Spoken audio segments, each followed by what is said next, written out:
Good evening, everyone. My name is Mark Barnico, and I'm the Executive Director of the University of Chicago Francis and Rose Yuen campus here in Hong Kong. We're standing here live in Hong Kong with a live audience. This is actually a hybrid event this evening, which we're really thrilled to have. And then we have our online audience as well, which had several hundred people sign up to hear our distinguished professor from U Chicago. Tonight, the program is called Is There a Chinese Path to Sustainable Development? And as always, now we're in dual mode now. We're out of COVID mode here in Hong Kong. And so we are doing hybrid events. We're going to continue to be live on Zoom, but also go back to the way we were operating before COVID, where we actually have folks live in our classrooms here in Hong Kong. You can follow us if you'd like to know more about our activities and events and programs. You can follow us on our uchicago.hk website address and see all of the latest program activities that we have planned. And we also have a very active social media presence on Facebook, YouTube, Twitter. Tonight we're live streaming on Facebook and YouTube as well as on Zoom. So try to catch us on any of those venues anywhere in the world if you're interested in the topics that we're talking about here. This evening's speaker is Professor Kenneth Pomeranz. He is a distinguished university professor of modern Chinese history and in the college. He's also our U Chicago Hong Kong faculty director. So we get to work with him very closely on a lot of the programming that we've been doing over the last couple of years. This is his first trip to Hong Kong since he became faculty director during COVID. But he was very instrumental in helping set up the many aspects of this campus, and in particular, our Hong Kong Jockey Club Heritage Interpretation Center permanent exhibition, as well as the temporary rotating exhibitions that we've been doing. So if you haven't been to our heritage site to see some of Ken and the team's work, we encourage you to do that. Professor Pomeranz's work focuses mostly on China, and he's also very interested in comparative and world history. Most of his research is obviously in history, social, economic, and environmental history, but he's also worked in other aspects of state formation, imperialism, religion, gender, and many other topics. If you're in the room, you may already know Professor Pomeranz for his work. He's written several very important books. I'll just name a couple of them: The Great Divergence, China, Europe, and the Making of the Modern World Economy, published in 2000, which won the John K. Fairbank Prize, and The Making of a Hinterland, State, Society, and Economy in Inland North China, 1853 through 1937, and it looks like there was an update through 1993 from what my notes are telling me here. That book also won the Fairbank Prize.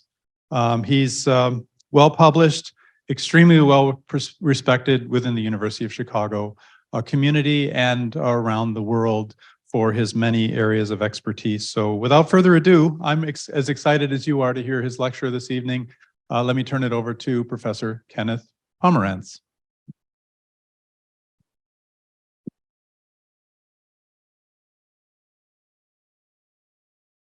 Thank you very much, Mark. And it's really nice to be talking on this campus, from this campus for a change after all these webinars that we did remotely.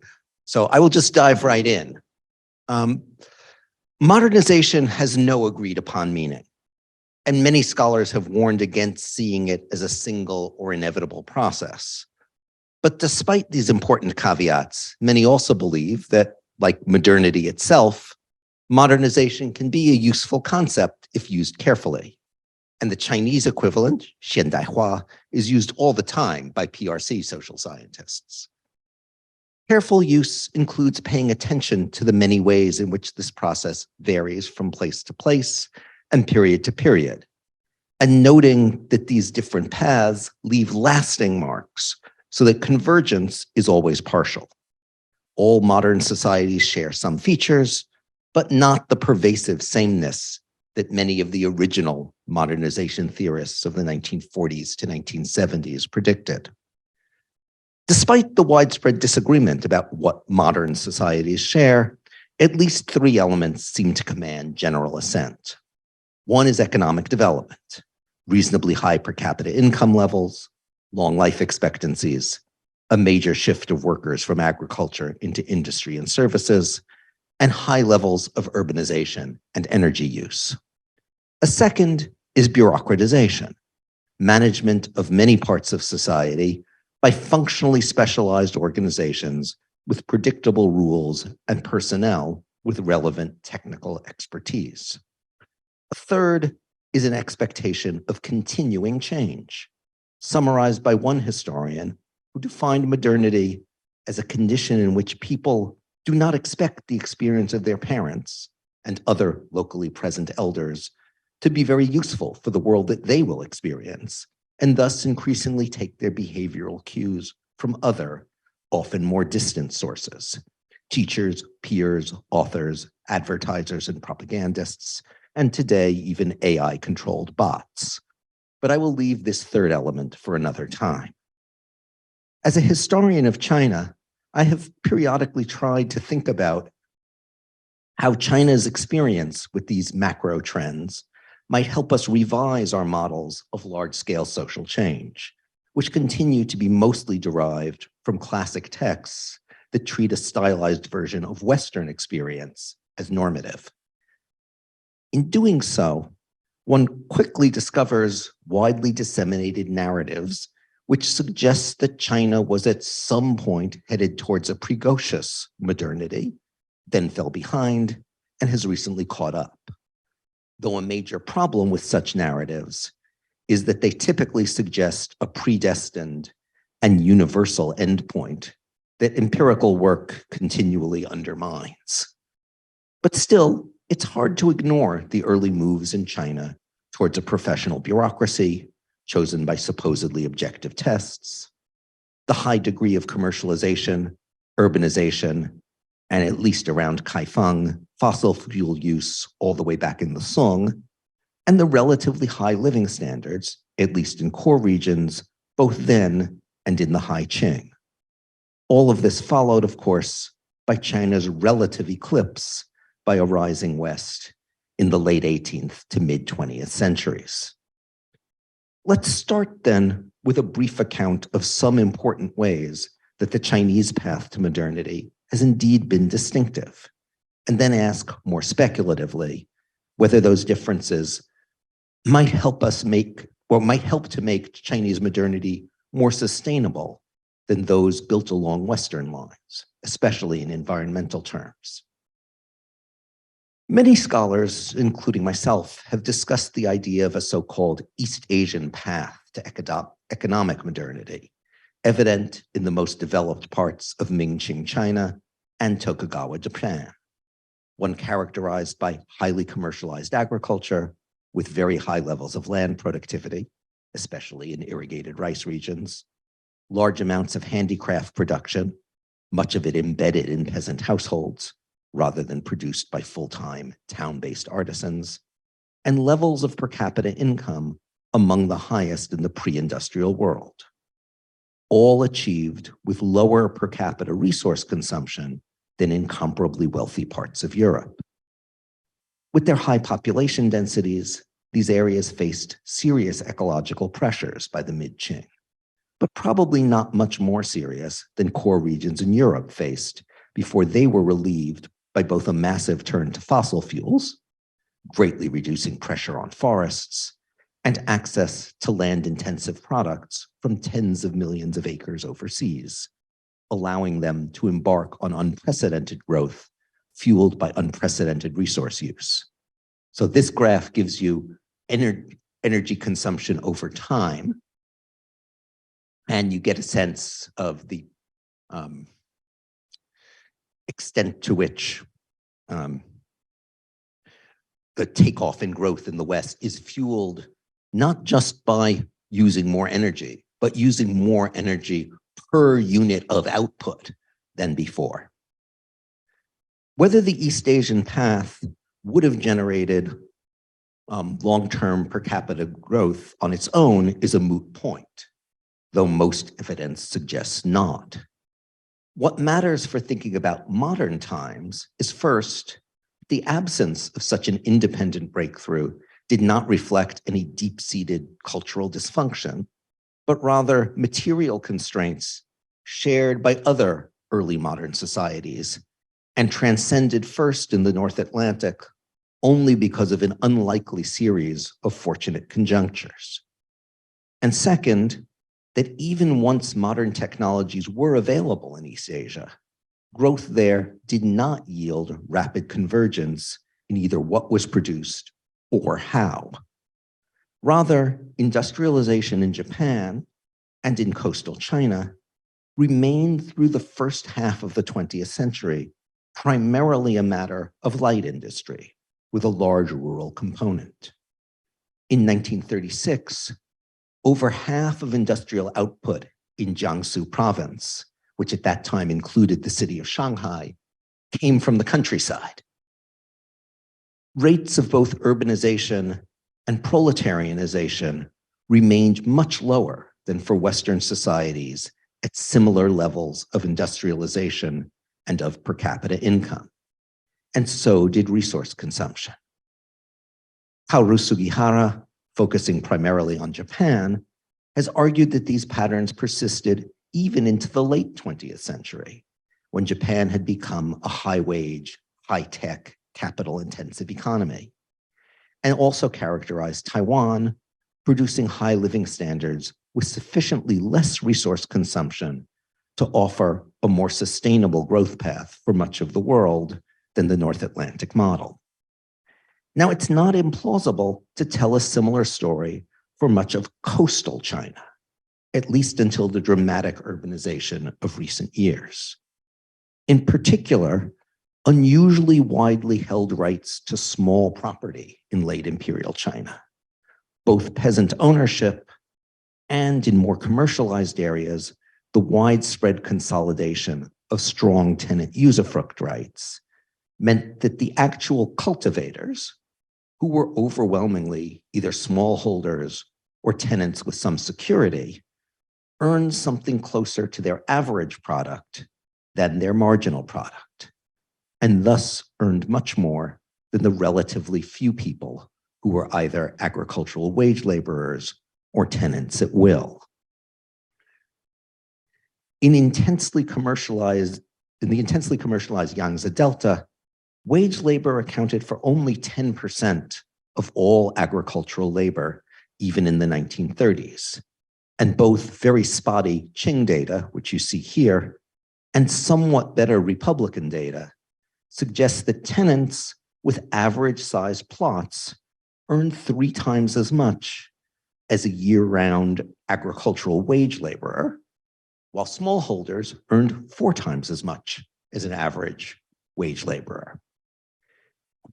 And since employers in town offering unskilled jobs only needed to pay a tiny bit more than the rural wage, the vast majority of tenants had no reason to leave the farm for urban wage labor. This confirms and makes sense of the economic historian Li Bozhong's findings, based on unusually good data from 2 early 19th century Yangtze Delta counties, that urban labor productivity and worker incomes there were no higher than rural ones, something that seems quite counterintuitive for people familiar with the urban-driven history of early modern European growth. It also helps explain why, even as late as the 1930s, the lowest paid jobs in Shanghai attracted almost nobody from the immediately surrounding countryside. For instance, fewer than 1% of all rickshaw pullers in Shanghai came from the immediately surrounding countryside. Those jobs were instead filled by migrants from poorer places further away. Under the circumstances, a great deal of industry, as noted before, remained rural. Whether that was represented by the classic man farms, woman weaves household of the late empire, represented graphically here, or the more diversified rural handicrafts, which, as I noted before, meant that rural Jiangsu's industrial output still exceeded Shanghai's even in 1936. Now, nobody doubts that the communist revolution that came in the 1940s radically transformed Chinese society. But for tonight's purposes, it's noteworthy that it also recreated some of these East Asian patterns under new institutional auspices. Formally speaking, collectivization made everyone a proletarian, made everyone someone who worked for wages. But rural commune members, like pre-revolutionary smallholders or secure tenants, had guaranteed work and were compensated based on their average, not their marginal product. Periodic, though sometimes counterproductive efforts were made to encourage rural industry rather than promoting rapid urbanization. In fact, migration to cities was severely restricted in the 1950s, just as urban wages were finally reaching a point where even residents of relatively prosperous villages would have had clear economic incentives to migrate. And then rural to urban migration was essentially banned from 1960 until roughly 1985. Moreover, during the first 15 years of the post-Mao reform, so down really to 1990 or so, perhaps the most important source of growth in coastal provinces was the boom in so-called TVEs, township and village enterprises, which by the mid-1990s were generating 40% more industrial output than China's state-owned enterprises, and had created over 100 million new jobs, and were repeatedly praised for allowing people to, in the words of the slogan at the time, leave the farm but not the village. Even the state-owned enterprises that became more competitive in these years often did so partly through subcontracting arrangements with these TVEs. And so I want to emphasize that the big growth of these years was not, as the Western press sometimes suggests, the private sector, at least in industry, was more important in services. It was a combination of more efficient state-owned enterprises, but above all, these township and village enterprises. China's economy grew very rapidly in these years, while its ratio of industrialization to urbanization departed even more from the global mean. So if you look at this graph, what the line shows you is the global average relationship between the percentage of a country's economy that comes from industrial output and the percentage of its population that lives in cities. And if you see that first black dot, you can see that China was already way off the line in the 1950s. If you then look at the other dots, you can see that over time, it gets even further off the line, even as it continues to grow. So this characteristic of a heavily rural industrialization remains very important. And then if you look at this graph, which is my very crude hand-drawn addition to this work, you see that even as far as 2008, it's starting to converge back to the line, but it's still a long way from it. Moreover, because these township and village enterprises were beholden to village and township level governments, they often distributed jobs and other benefits in ways that reduced intra-village inequality. The firms themselves represented valuable assets owned, though somewhat ambiguously, by insiders to the rural community, much like, for instance, pre-revolutionary irrigation systems, which were also the common property of rural communities. As such, they probably contributed to social stability during a period of rapid change, though this is very hard to prove, both emerging from relatively strong village communities and tending to reinforce those communities. Certainly, the early reform era's urbanization in place, as sociologists call it, should have produced less immediate disorientation for people than did classic urbanization through migration. But the story I've been telling here is mostly a coastal one, a southern coastal one, and even particularly a Jiangsu one. And there's a lot more to China than those places. And indeed, one striking feature of reform-era China has been the combination of rapid economic growth, relatively equal economic distribution within communities, and extraordinarily high inequalities between different places, including what is, by some measures, now the world's most dramatic urban-rural inequality, as well as particularly stark differences between both cities and villages in different regions. So there's the urban-rural gap in per capita income, just to give you one. Since roughly 2000, China has tried quite hard both to accelerate rather than restrain urbanization, while also prioritizing growth in poor inland regions. They've had lots of success on that first goal, urbanization, and rather mixed results on the second. So here's the Human Development Index is the UN's sort of broad measure of human material welfare. It includes income, life expectancy, literacy rates, etc. And here you get a sense of the really large differences between poorer and richer provinces. And you also see that the poorer the province, the larger the urban-rural difference within that province is. But just to give you an idea of the regional differences, if the region roughly 75 miles circle around Shanghai were a country, its Human Development Index would rank just a tiny bit below Spain's, whereas in the poorest provinces, if they were independent countries, their HDI would rank about the same as Namibia. There you see GDP per capita by province, and here again is the Human Development Index. Whoops, let me go back. Thinking about places beyond the coast directs us to another, almost diametrically opposed story that people often tell about how development in East Asia generally has followed a distinctive and quite successful economic path. And this is the story that social scientists like to call the story of the developmental state. Of course, developmental states have not been unique to East Asia.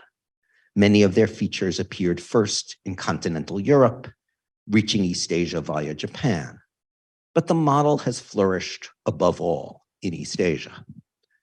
One frequent hallmark of the developmental state has been priority for capital and resource-intensive heavy industry, often linked to military priorities, regardless of the country's comparative advantage. And in part because of that, there needs to be a large role for government planning, high rates of forced reinvestment, often at the short-run expense of agriculture, large production units, which are typical in heavy industry, and usually protectionism, given the defiance of comparative advantage.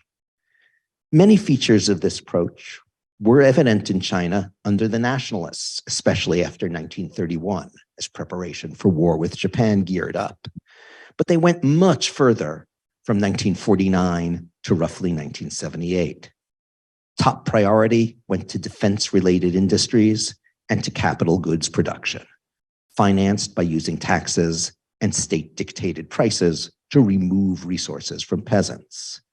While these priorities were national, particular attention was paid to areas in China's center and west, often favored precisely for being relatively inaccessible and thus presumed safe in case of war. From 1964 to 1980, such so-called third front areas that you see on this map consumed roughly 40% of all capital investment in China without much spillover to the civilian economy. Environmental concerns were ignored, and with many expensive products, projects that produced relatively little, resource and energy intensity in the Chinese economy overall reached extraordinary levels. GDP numbers for the Mao years are generally shaky, but even if we take relatively generous ones and adjust them in relatively generous ways, they suggest that China circa 1978 actually consumed more energy per dollar of GDP than any known peacetime economy, except for sparsely populated, resource-rich Canada and the United States in a very brief period around 1920, and that Chinese energy intensity was close to double the energy intensity of either of those places circa 1980, and considerably a larger multiple of more efficient European, Japanese, and Korean economies. By this the measure then, Mao's China, considered as a whole, actually seems like the antithesis of the resource-saving East Asian path. Now, post-Mao reform reversed much of this strategy, but not all of it. And some of what the 1980s and 90s reversed has more recently been restored. The strong resurgence of the state sector since roughly 2009 is well known. So is an increased focus on self-sufficiency in strategic sectors, such as the Made in China 2035 initiative, and on very capital and energy-intensive sectors with defense implications, such as aerospace. This has been accompanied by a renewed emphasis on developing inland areas in which the state's economic supremacy is particularly pronounced, again, as you can see on this map. These interior provinces also have persistently high energy intensities and are far behind the coast in transitioning to service-led growth. This is greatly hampering China's progress towards environmental goals, despite impressive progress in some mostly coastal areas. The tendencies here are certainly different from Western-style development, but more reminiscent of developmental state or Soviet models than of the East Asian path, and hardly environmentally sustainable. But let me emphasize here that if China were converging towards a Western development path, that would not bode very well for sustainability either. There has been much discussion since the mid-1990s of something called the environmental Kuznets curve, or EKC. And this is a hypothetical relationship in which environmental harms rise with a country's per capita income as that country goes from poor to moderately well off. But then those harms begin to recede with further income growth beyond that point, so that the overall shape looks like an upside down U, as you see here. Now, few would suggest that this pattern represents an invariant relationship based on income alone. After all, it relies on a shift in preferences as people become wealthier, and societies differ greatly in how they aggregate and respond to popular preferences.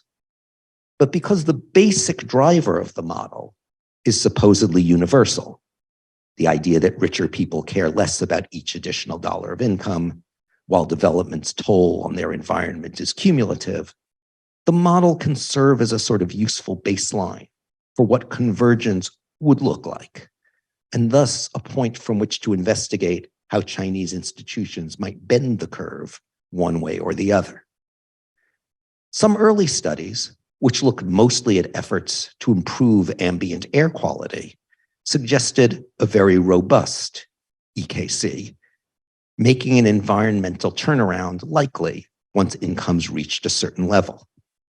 Better yet, a few studies suggested that in China, improvements began to be triggered at a lower income than they had in the West, either because environmental awareness is now greater than when Western countries were at China's current income level, or because China's political system allowed faster action once something became a priority. Unfortunately, more recent studies have dashed such hopes. Studies of environmental problems other than ambient air quality have found much weaker relationships between income levels and remediation. And in the crucial case of carbon emissions, they find no relationship.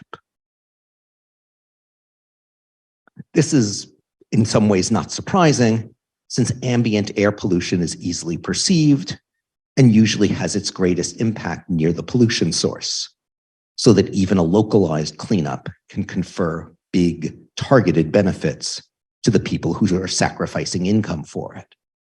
Most other environmental problems are less obvious, and especially in the case of global warming, they may have their most severe impact far from the pollution source, so that the people who sacrifice to reduce that pollution don't necessarily get the benefits. Without any default glide path to sustainability of the sort that some had hoped that the Kuznets curve provided, it becomes all the more important to ask whether China's institutions, without democracy's mechanisms for turning mass preferences into public policy, but also without its protections for special interest vetoes, might be able to respond more decisively to environmental imperatives. One can imagine two general directions this might come from. On the one hand, one could place one's hope in technocratic administration, relatively unfettered by the short-sighted political preferences of citizens and polluters, a sort of transmutation of the developmental state into an environmentalist state, presiding over a largely demobilized citizenry. There are, however, any number of examples from recent history in China and elsewhere that suggest that this would be a gamble with very long odds against it. The second hypothetical model of administrative success is not one of a technocratic government able to ignore politics more effectively than its Western counterparts, but one which succeeds because of its capacity to mobilize people, both officials across the bureaucracy, well beyond those with explicit environmental mandates, and citizens more generally. This is what some have called China's campaign state. It has its most obvious roots in Maoism, but some trace it back much further, to a late imperial state that demonstrated far greater capacity than one might predict from its tiny share of GDP and low number of formal employees, because it utilized an ideologically committed local elite to raise funds and mobilize people in pursuit of the goals that that elite shared with the state. My former colleague, Bin Wang, has particularly emphasized late imperial precedents for the post-49 campaign state, noting how some of these earlier efforts, which blurred the state-society divide, made vital contributions to both economic and environmental management. Moreover, he notes, and others have noted, that if we look at those late imperial projects, the same local leaders appear again and again, whether the specific project involved building and stocking granaries, dredging local rivers, digging wells, promoting approved rituals, or even organizing militia. A remarkable amount of infrastructure was built under the leadership of these generalist non-office holders, often without using state funds. But the Qing had much less success in maintaining infrastructure or in restraining overuse of common pool resources, projects that required the sort of sustained, routinized efforts that are hard for a campaign state. Similar strengths and weaknesses, for instance, lots of construction despite limited resources, but also lots of waste and rapid depreciation, would characterize cadre-led campaigns under Mao, leading many scholars to conclude that these kinds of mobilizations had to be replaced by more scientific and top-down resource management. Recently, however, the political scientist Yuan Ang has argued that campaign-style governance not only remained very relevant to post-Mao China, but that it played a vital role in how post-economic 1978 economic development happened. She particularly highlights the role of campaigns in attracting the investment that enabled localities to jumpstart growth after 1978. Campaigns in which all kinds of officials, including, for instance, cadres responsible for education or even religious affairs, were expected to network in pursuit of investment, rather than leaving that to specialists. She further argues that where these efforts succeeded, they made a more technocratic kind of economic management both possible and advantageous later on, but that the campaign style remains quite important to development in Central and Western China. Yuan links this campaign style most directly to Maoism, but also notes that it has roots in practices common to many pre-modern societies. Those practices were particularly prominent in China, with its very small local government budgets, huge numbers of off-the-books and unpaid local functionaries, and persistent intentional blurring of what many Westerners considered an important line between state and society. Yuan doesn't spend much time on resource and environmental management per se, and she leaves open how long she thinks campaign-style government will have a positive role to play. On one hand, she argues that in China's more advanced counties, campaign government was very important in the initial mobilization of capital for development, but that it has been overtaken in importance with increased attention to the quality of investment projects. On the other, she sees campaign-style governments as still important to state efforts to get richer areas to partner with poorer, usually inland ones, and thus spread development across the country. And she leaves open to what other uses this mobilizational capacity might be put. Other analysts have pointed to campaigns as a distinctive part of Chinese environmental management as well, while calling attention to the ambiguous nature of popular participation in such efforts. On one hand, there are some genuine cases of voluntary, bottom-up participation in environmental management, particularly in calling attention to local pollution and lax local enforcement of environmental standards. The state has sometimes heeded, sometimes co-opted, and sometimes suppressed those efforts. On the other, there are state-initiated, top-down environmental actions that have made use of popular mobilization while decision-making remained firmly in the hands of technocrats. These campaigns have been labeled by observers as authoritarian environmentalism, or sometimes environmental authoritarianism, and I'll explain the difference in a minute. After 1949, the state quickly began reorganizing, dissolving, or in some cases dictating to many local groups that previous governments, including their own wartime base areas, had often negotiated and cooperated with. They didn't completely subordinate all of them, but relations became much more firmly based on top-down command. With intermediary groups largely subordinated or eliminated, resource extraction became extremely effective, while resource management was often hampered by limiting input from people with local knowledge. In short, we have plenty of examples of Mao-era campaigns that collected resources, sometimes enabling badly needed accumulation, but sometimes with little benefit and much harm.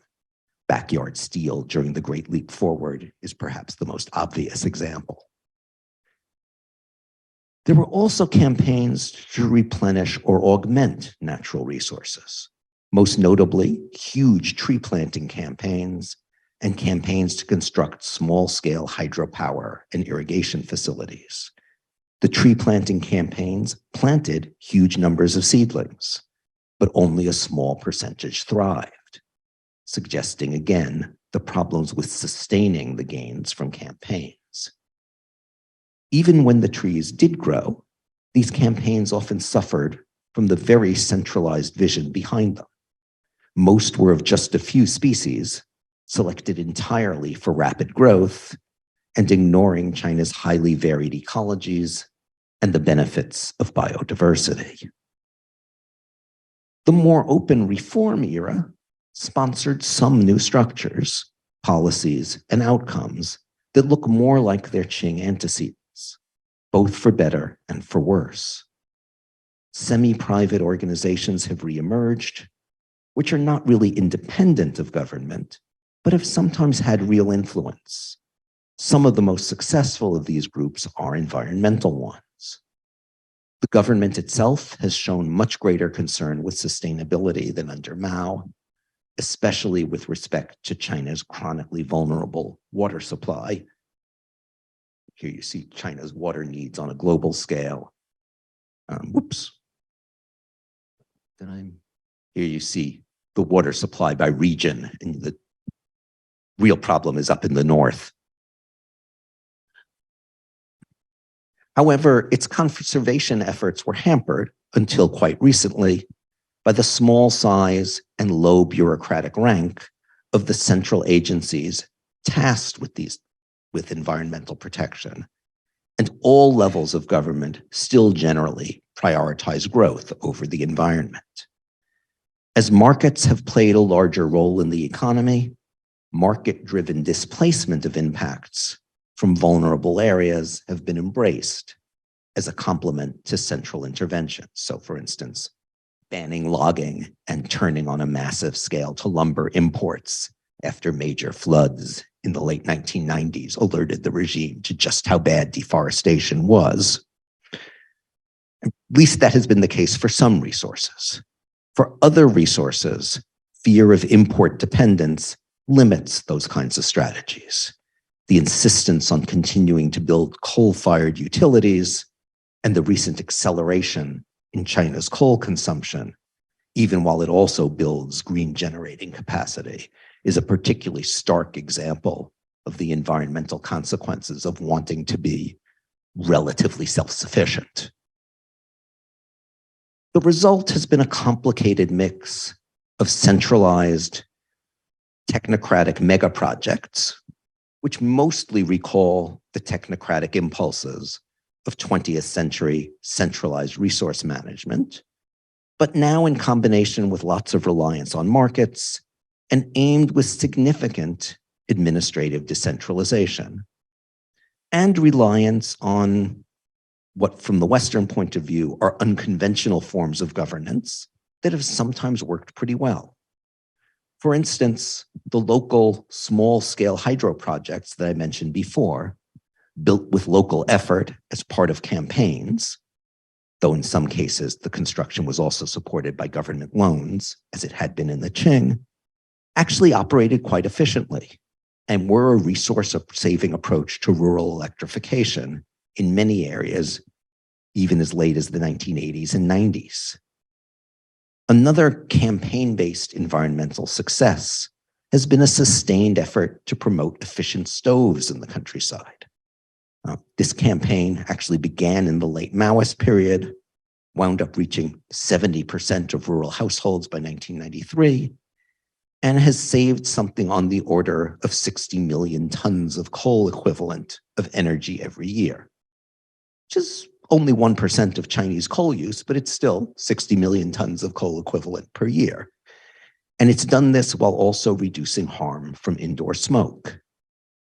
The campaign involved both price subsidies and major educational efforts, since even with the subsidies, these stoves were often relatively expensive and most of their intended purchasers were poor.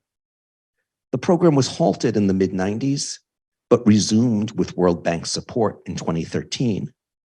And since the bank predicts that 280 million Chinese will still rely on solid fuels for cooking and home heating in 2030, this promotion of efficient stoves is a big deal. Making water use more efficient, a high priority goal on which there has recently been significant progress, has also relied heavily on local campaigns of persuasion, given an understandable reluctance to hit farmers in particular with price increases that would be large enough to actually force reduced consumption. You have to instead rely on persuasion, and that's what they've been doing, both in cities and in the countryside. Other narrower environmental successes have also relied on efforts that went across specialist bureaucratic domains and across the state-society divide. One such success was a major campaign to stop poor parts of Guangdong and Guangxi from being used as a global dumping ground for e-waste. This effort included not only regulatory and law enforcement efforts, but efforts across several agencies to create alternate jobs for the people who had done this work, educational efforts to make people aware of the hazards involved, and so on. Meanwhile, though, some of the activists who initially called attention to this problem were harassed even as their concerns were being addressed. There have also been some relatively successful campaigns to reduce consumption of products from endangered species, such as shark's fins and elephant's tusks, notable for the degree to which they involve genuine partnership with non-government advocacy organizations. In short, the campaign state has won some victories for what Beijing likes to call ecological civilization. But the much larger story of the last decade has been increasingly centralized resource management by conventional bureaucracies. The Ministry of Environmental Protection, which was until recently very small for a country China's size, and therefore dependent on assistance from local actors, has been replaced by a much larger Ministry of Ecology and Environment, which is much better equipped to override local resistance to environmental policies, and perhaps even occasionally to stand up to the staunchly pro-growth National Development and Reform Commission. And the center is making progress on what appears to be its top environmental goal, namely avoiding a water crisis, by strengthening central enforcement of water quality regulations, pursuing big engineering projects such as the South-North River Diversion, which has 3 parts, each one of which separately would be the largest construction project in human history. So that gives you a sense of its scale and of how big a gamble it is. But also by doing things like imposing some price increases, as well as by the campaigns mentioned above. So there continue to be some real environmental achievements. But the prospects for meeting other environmental goals, especially in relation to climate, are not good. And it seems unlikely that centralization alone will lead to major progress. More environmental targets have been added to the evaluation criteria for cadres, but it's unclear how much this matters. Studies of earlier changes in those criteria suggest that there are now so many criteria that none counts for very many points, so that many cadres only pay attention to so-called veto targets, things such as avoiding large-scale riots, which, if they happen, would automatically block your promotion. Moreover, most grassroots cadres are effectively immobile. They're rarely fired, they're extremely unlikely to be promoted, and they're often dependent on locally generated, off-the-book supplements to their meager salaries, being, in this respect, much like their Qing and Republican predecessors. Cadres from interior and Western provinces are particularly unlikely to be promoted beyond their current locations, in part because they tend to be less educated, and so probably even less strongly incentivized by changes to the cadre evaluation system. They are, conversely, especially likely to continue needing cooperation from local colleagues and local interests for their entire careers. And while Chinese opinion seems to increasingly favor strong environmental measures, it's not clear how much that matters. Resource intensities are falling in eastern provinces, especially where the economy is becoming more service-oriented, as it follows other parts of East Asia up the value-added ladder. but faster growing interior provinces have seen much less improvement and may be largely canceling out these coastal gains.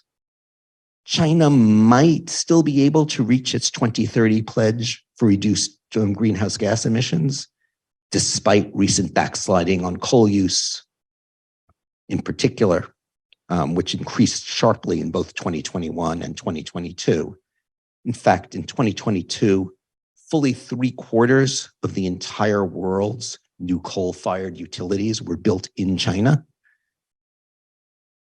And consequently, it will be possible for China to reach its 2030 targets only if there is an extremely rapid turn to renewables in the last couple of years before the deadline. And it would have emitted lots of long-lasting CO2 in the interim. Here you get a sense of just how big China's coal plant fleet is compared to the rest of the world. And even China's pledged emissions target is more than twice the level consistent with keeping global temperature increase to 1.5 degrees. Let me see if I can, oh no, I can't actually get this for us now, sorry. Under this, but you can check that link yourself. Under the circumstances, it's not surprising that greater centralization has been accompanied by continued interest in using campaigns to address environmental issues. But these are campaigns of a particular kind.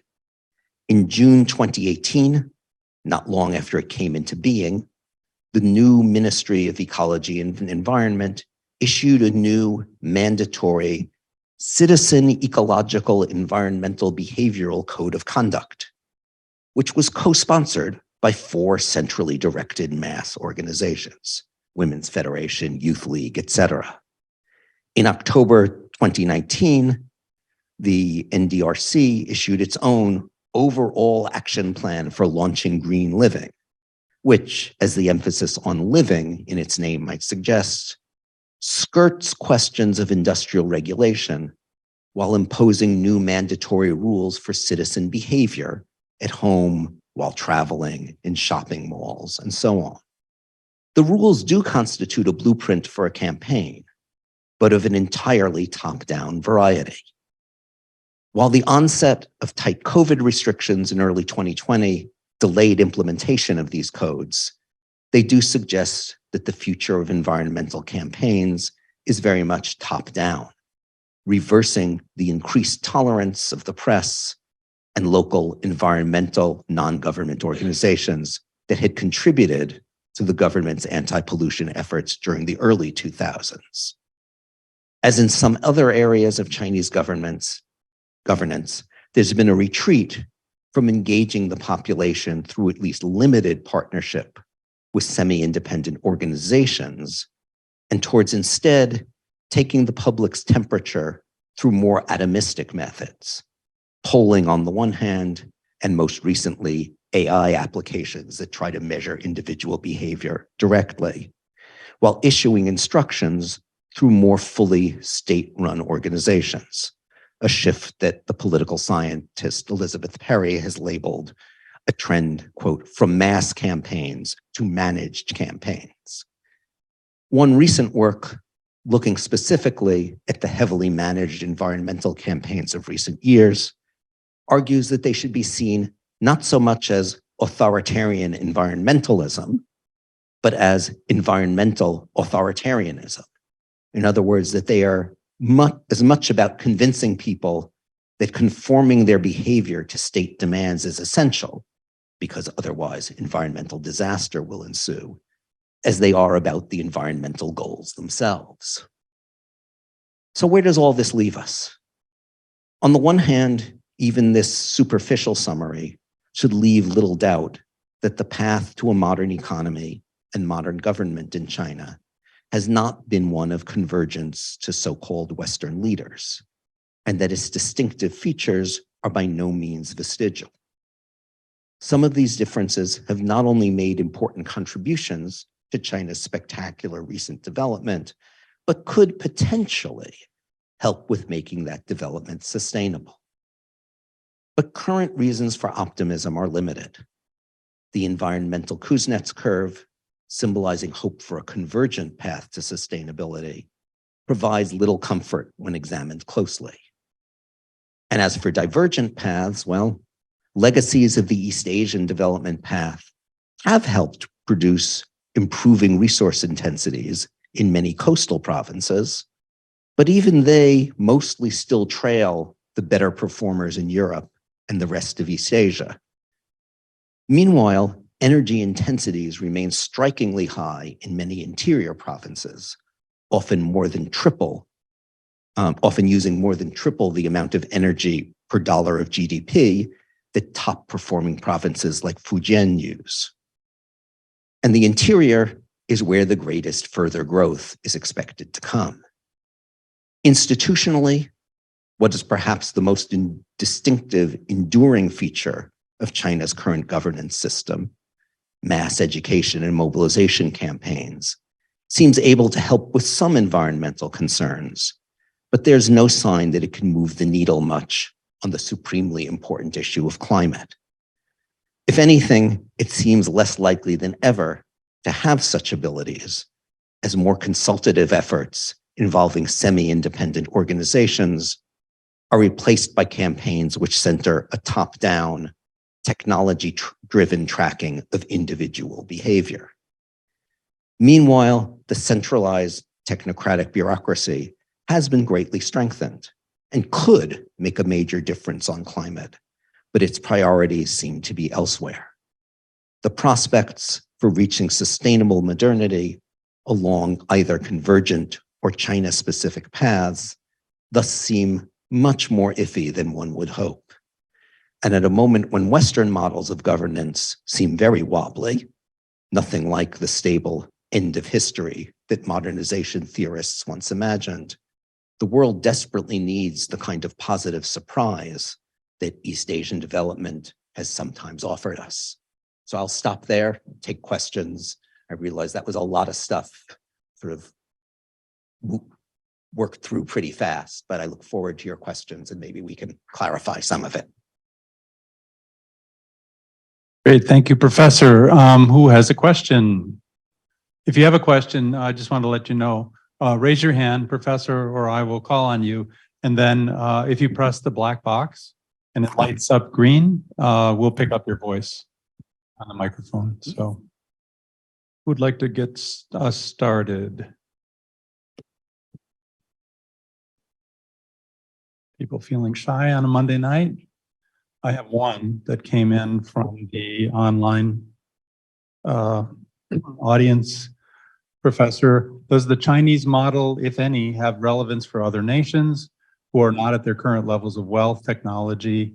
And then there's another question, how is Xi's rule a continuation of or divergence from the collective leadership established by Deng Xiaoping? The second of those questions is the easier one, because Xi's rule is very much a divergence from the collective rule that Deng Xiaoping offered. What that winds up meaning is impossible for our topic tonight, is impossible to know. It is conceivable, of course, that a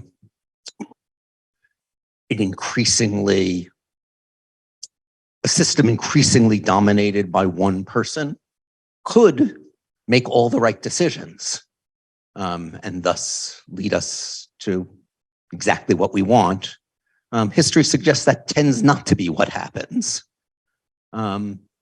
It's also worth noting, though, that the Deng Xiaoping model of leadership was not only collective, it was also, to a significant extent, decentralized. It was a system of allowing provinces and localities to experiment with a bunch of different things, seeing which ones worked, and then picking up on that. And so an awful lot of what they wound up doing and what worked in many cases was actually not what they had originally planned. The current system in many ways seems less flexible, and that, at least to me, that decreased flexibility, I think, is worrisome. Remind me of the first question. First question, does the Chinese model have any relevance to other nations who are not at their current levels of wealth or technology? I mean, it certainly has relevance as a possible path to economic growth. Whether that relevance is as a path to sustainable growth is another matter. I mean, particularly, and to some extent, to the extent that it's imitated by smaller nations, it may not matter all that much to sustainability, right? The thing about China is simply that it is really, really big, right? And so, you know, if it, for instance, misses its greenhouse gas targets by an awful lot, which it seems likely to do, that's a much bigger deal than if a lot of other countries do so. One can argue about whether that should impose special moral demands on China, or whether conversely, the fact that average welfare in China obviously influences a whole lot of people should give China a certain amount of, you know, moral leeway. But either way, China's sheer size makes it different. So you can duplicate potentially some of the things it's doing, and the potential to increase income is there. But again, in terms of tonight's topic, whether that offers you a sustainable path is another matter. Yes. Yes, my turn screen. There you go. Hi, thank you for the talk. Quite interesting. I used to cover the China power utility industries for a few years in my career. So what you present very interesting. I just want to make two comments and see how you react to it. Number one, I think you mentioned the Western regions, the hinterland regions are more energy intensive. And I suspect the reason is that that's where the Three Gorges Dam is. And also the coal mining regions are in Shanxi. So they naturally would build many more coal-fired plants. But also I think China is interesting because they do have power corridors in the form of ultra high voltage power transmission lines going from the west to east. Mm-hmm. So where they generate the power is not necessarily the load centers, which are the coastal regions. So I think that may have influenced the energy intensity per GDP output calculation. So that's comment number one. And comment number two, it's how do you account for the phenomenon that China had been the world's factory, right? So they produce a lot of energy intensive goods, but I think the multinational companies have been capturing a lot of that value chain by buying, you know, from Foxconn very cheaply, the iPhone manufacturer there, and then reselling all over the world at much higher value. So that counts as, I think, US GNP, right? So I just want to make those two comments and see how you would kind of react to that. Thank you. With respect to the first one, so the energy intensities are at least supposed to be measures of GDP divided by energy consumed at the point of consumption. So at least theoretically, the fact that, you know, a place in Shanghai is burning Shanxi coal, right, shouldn't warp those provincial boundaries. What I think does account for the number of things account for the differences, but one of them is that those interior provinces have disproportionately focused on heavy industry, which tends to be resource intensive, and that they have not moved into services to anything like the same extent as the coastal provinces. And services, not surprisingly, tend to give you a lot more dollars of GDP per joule of energy consumed. As for the high intensity power lines, that's precisely an example of a technocratic measure that could give a lot of hope, right? I mean, one could imagine a future in which, Guangdong is powered to a much greater extent than it is today by, for instance, hydro from Yunnan. And while hydro has its problems, these days, I'll take it over fossil fuels any day of the week. Part of what's been discouraging over the last few years has been precisely the extent to which China hasn't fully taken advantage of that. And part of that is that some of that interior power generation that consists of things like hydro is seasonal. So very often what happens is you build the hydro plant, but the downstream user can't rely on that hydropower 12 months a year. So you also build additional generating capacity, which far too often has been coal. And then worse yet, sometimes because of price fluctuations, you wind up burning the coal even when the hydro is available. So there is the high-tech grid could be a really wonderful thing and a good example of a situation in which China's governance system could be a great advantage. So far, I would say the environmental benefits have been disappointing.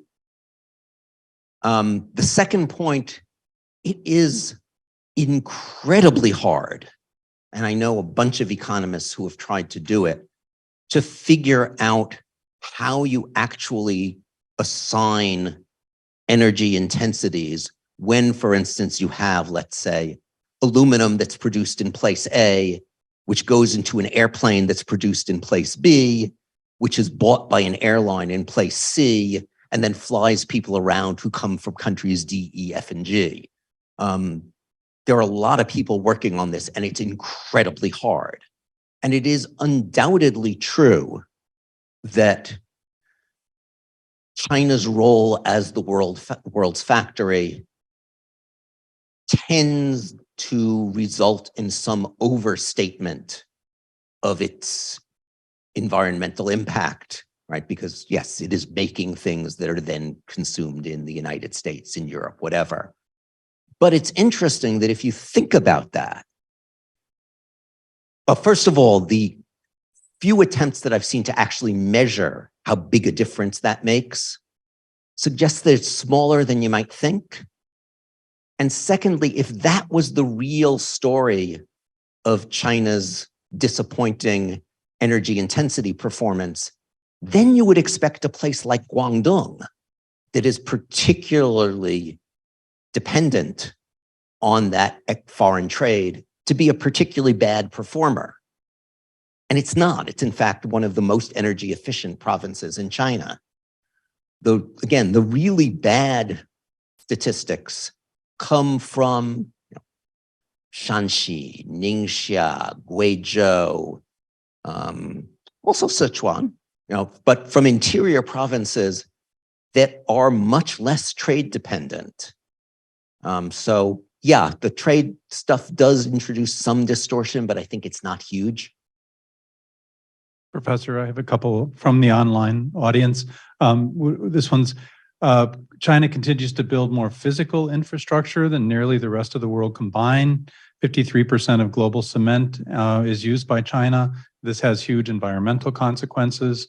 And yet China's exporting this construction model through its Belt and Road Initiative.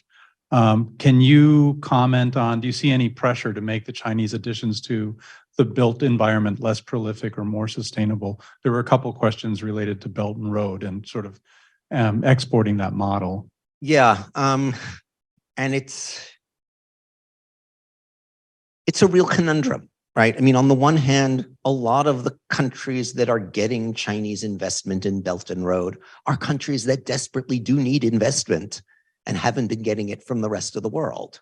So, I don't think that we should all just kind of sneer and say, hey, this is really bad, right?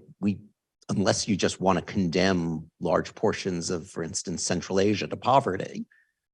On the other hand, Belt and Road has been particularly focused on very resource intensive kinds of development, some of it infrastructural, some of it an outlet for particular energy intensive industries in China that now have capacity way beyond the domestic market, steel, cement, etc. And there is some reason to think that, choices are being made about the kinds of projects to be developed that are partly about precisely providing export markets for those kinds of energy intensive sectors. And that is worrisome. Are there any alternative materials being considered or used or developed to replace cement? And there are some, for some specific uses. My sense is that the scale is so far disappointingly small, but yeah, there are some.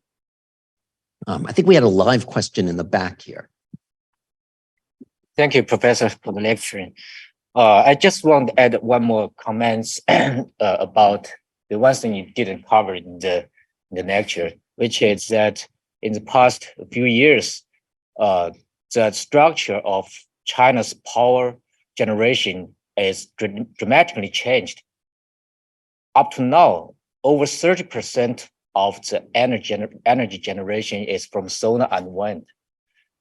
That's a fact. So how do you take into this consideration? Yeah, so there was a period in which China's energy mix was improving quite a bit. In the last few years, we've seen a pullback from that. And we've actually seen the share of particularly dirty power growing again. So you're absolutely right that there was a good period. The last couple of years don't look good.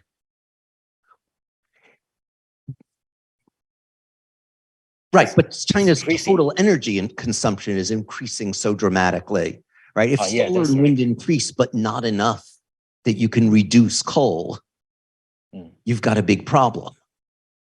And I wish I could get that the last slide that you see is actually a link to a dynamic graph that shows you both the energy trajectory that China appeared to be on up till about 2019, which looks sort of like this. The energy intensity trajectory that's on since then, which is considerably worse. But even the better one, the one that they seemed to be on as of 2019, is much too, the levels of energy intensity are much too high to be consistent with the world getting down to holding temperature increase down to 1.5 degrees, probably even inconsistent with holding temperature down to 1.8 degrees Celsius. So yeah, there has been progress, and there was particularly progress in the first kind of 15 years or so of this century. But in the last few years, for whatever reason, there's been a turn back to an insistence on energy security above all. And if security trumps everything else, then coal, which China has in incredible abundance, is going to be a huge part of that. And that's been an increasing problem over the last few years. Mark, did you say we had another one from? Go ahead. Hi, just riding on the topic of coal, and I'm assuming that, what we're trying to get to is a phasing out of coal in China. Simple question, is or should nuclear be the answer to that? Huge question. My own inclination is to say no. I think that humans are just too fallible to be messing around with nuclear power.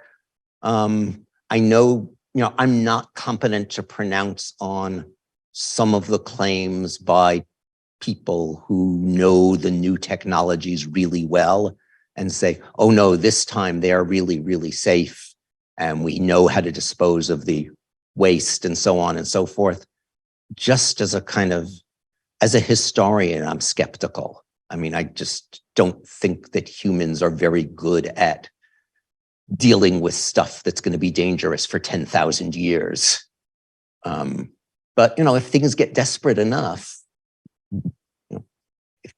we got to do something about our current use of fossil fuels. And while I think that we'd be much better off to bet more heavily on truly green power, I guess I don't feel qualified to absolutely rule out the nuclear possibility. There is one question here that kind of addresses the issue of China being such a huge country and there being, as your map showed, many poor regions that are being blended into the mix of data that compares to Western Europe, for example. I mean, the person here mentions Shanghai and Shenzhen as a separate entity. Economic performance even outperforms many developed countries, just the two cities themselves. So I guess it's a question of the data and how it's being compared to other developed nations. Yeah, I mean, I hope that I was, or maybe I wasn't as clear as I hoped to be. That's absolutely true. As I said, if you were to take not Shanghai, but about a 75-mile circle around Shanghai, so taking in a significantly larger chunk of territory, and measure that area's human development index, it would come in at around the level of Spain, maybe a bit below, whereas many of the interior provinces, as I said, come in at a level somewhere around Namibia. So yeah, China is a very, very difficult thing to aggregate for obvious reasons. And it's part of the reason why I think, it's like the old, story of looking at the elephant. And if you see the tail, you decide that it's a rope. If you see the tusks, you decide it's something else. You can tell a story about coastal China, or a big chunk of it, that looks like the story of development in places like Taiwan, South Korea, etc., which are among the most energy efficient economies on the planet now. It also, you could say that despite the fact that I called it an East Asian path, that performance in those areas looks not that dissimilar from, say, France, which is also a really good performer in terms of resource efficiency of GDP. The problem is that that's not all of China.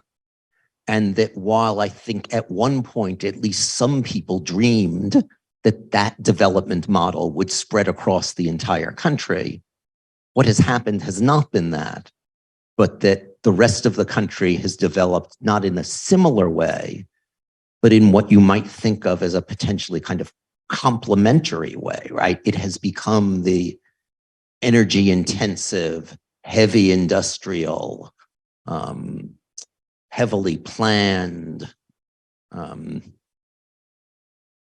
opposite to that coastal development. And in fact, the attempts at catch up in per capita income over the last 20 years or so, since the Develop the West initiative began, have not produced sort of imitation of the coastal model, but instead specialization in the things that the coastal areas weren't doing, and many of which tend to use an awful lot of resources and produce, so far at least, much less human welfare for it. Well, one more question in the back. So I want to ask a question first on the title, because it started with the sustainable development. So it's taking the assumption that development and growth is the goal of future development of the future kind of China's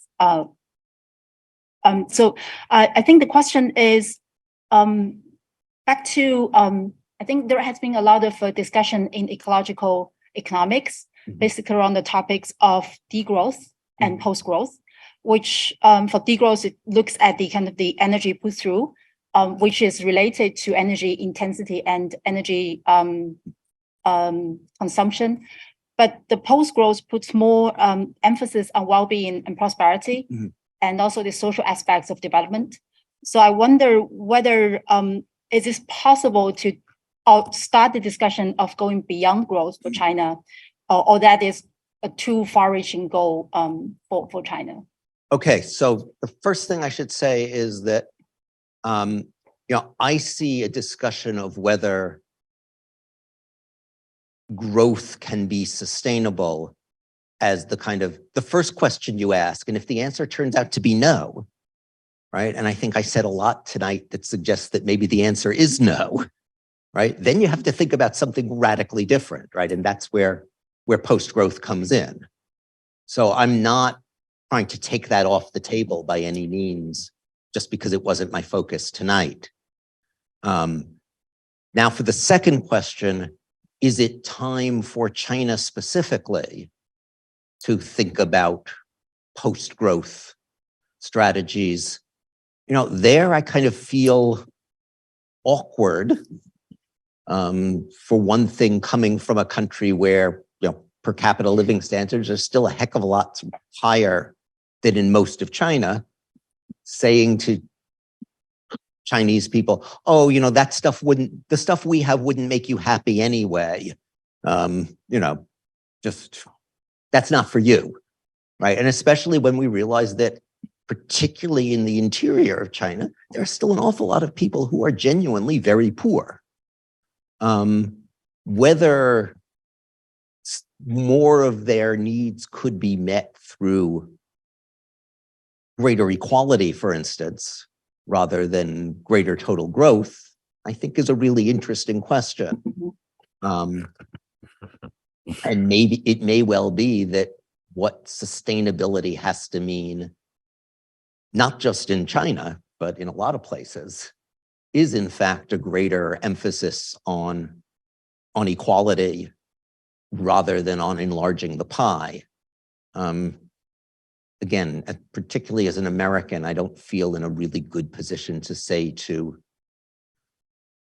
people in a country with, roughly a quarter of per capita US income, oh, time for you to stop having more per capita. And I do think that, if we were to